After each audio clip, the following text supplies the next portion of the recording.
I'm gonna come clean with you guys. For many years, I actually hated saving money. I thought it was boring. I thought it was for nerds. But then something happened. It was a huge wake-up call that completely changed my perspective. And now I can't stop saving money. So, in this video, I'm gonna share exactly what that wake-up call was, but also I'm gonna show you how much we save every single month. Let's get right into it. Okay, so just setting the scene. I am in my office here at our home in Spain. Behind me is a bookshelf with all of my finance books. There's about 50 books back there. So yes, I love reading about finance. I am obsessed with it. And if you're not already doing this, I highly recommend it because it's like one of the best ways to learn. You can read an entire book in like 2 hours. It's super easy. It's super fast. And these books have life-changing information that you can use immediately. Okay, so I suggest if you haven't already, go pick up a few books about personal finance or business or investing or whatever your interests are. And let's get into the topic at hand, which is exactly how much we save each month. Okay, so first off, I want to say if you read just getting started on your savings journey and maybe you've never saved money before, or you only recently started, don't put too much pressure on yourself to be saving tons of money. Because when I first started, I started with only 5%. I saved 5% of my income and then I slowly progressed from there. So, if you're only able to save 5% right now, that's absolutely fine. It's better than zero. So don't beat yourself up. Just start somewhere. And it doesn't need to be a huge amount. If you're struggling to save even 5%, then try 2%, try 1%.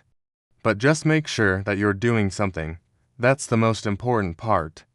But anyways, I want to get into exactly how much we save every single month. And I think the best way for me to explain this is by taking you through a day in the life of our finances. So typically every single month, once a month, Ben will transfer money into my account. It's super easy. And this money is used for household bills, groceries, entertainment, everything like that.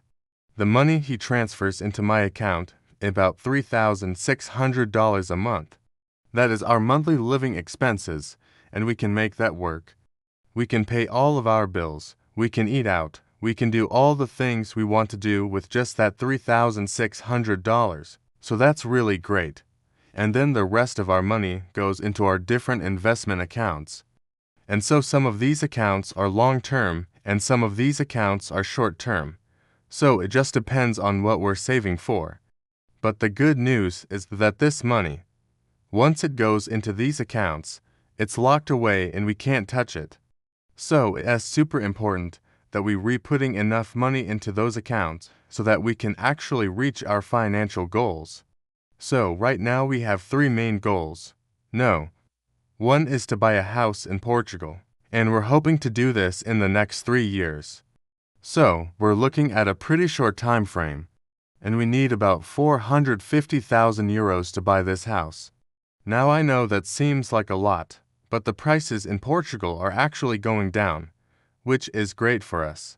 And also the euro has been quite weak lately, which means if we convert our US dollars to euros, we're actually getting more euros for the same amount of dollars. So the exchange rate is also going in our favor right now. So yeah, that is our number 1 goal. We're hoping to buy this house in Portugal in the next 3 years. No, 2 is to start a family. And this is something that I want to do in the next couple of years. I'd really love to have kids. I'd love to be pregnant in 2023. And so we're also saving for that. We don't really know how much it's going to cost, but we're just going to estimate $20,000 for now. And number 3 is retirement. And we're saving for retirement just in case we get burnt out and we decide to retire early. Maybe we're gonna spend our days traveling the world. Maybe we're gonna spend our days here in Spain enjoying the sunshine. Who knows, but we're also saving for that. So, for our retirement, we're aiming to save about $1 million.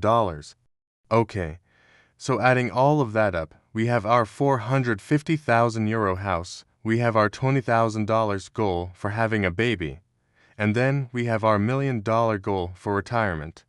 That adds up to a grand total of $1.5 million, so that's what we're saving for. And right now it is our big goal to save as much as possible so that we can reach this $1.5 million mark. So, in terms of percentages, we're actually saving 77% of our income. That includes our $3,600 of monthly living expenses. So after Ben pays taxes, his take-home pay is $9,000, and then my take-home pay, about $5,500. Adding that up, we have a total of $14,500 of monthly income. And then again, we have those $3,600 of monthly expenses. So that leaves us with $11,000 that we can save and invest. And like I said earlier, that's about 77% of our income.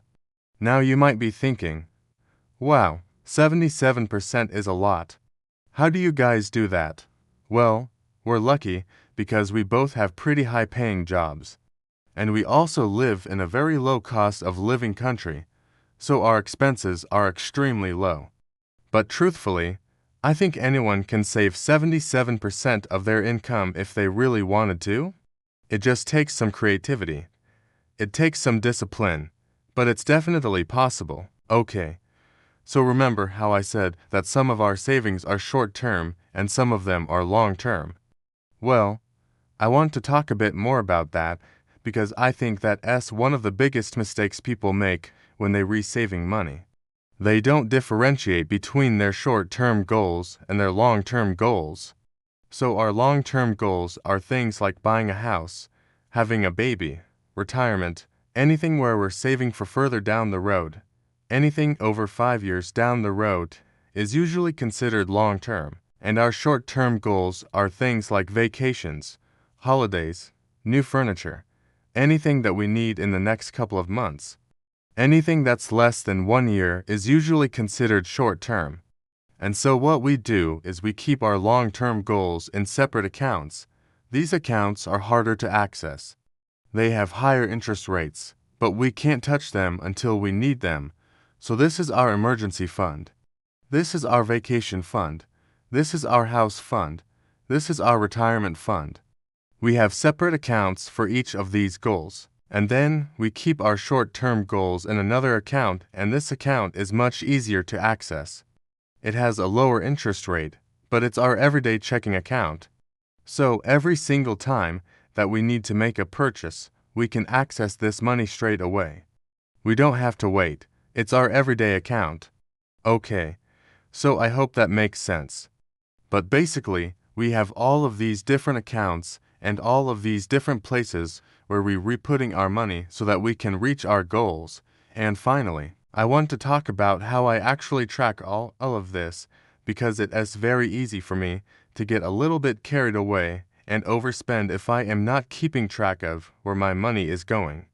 So I use an app called Monify, and it's been a lifesaver. Monify is a spending tracker app, and it connects to all of your bank accounts and credit cards. And then it gives you this beautiful dashboard showing you exactly where your money is going. It shows you by percentages. It shows you with graphs. It shows you exactly how much you're spending on housing, on utilities, on transportation, on food, on debt payments, on savings. And you can see it all right there in front of you, and it is updated every single day. Now I've tried so many different apps and none of them are as good as Monify. It's free. It's super easy to use and it's just the perfect spending tracker. Okay, so if you guys enjoyed this video, please make sure to hit the like button below and also subscribe to our channel because we have so many videos coming up about living abroad, about saving money, about investing. We have some really fun stuff planned, so please make sure to stay tuned. Thank you so much for watching and I will see you next week. Bye bye.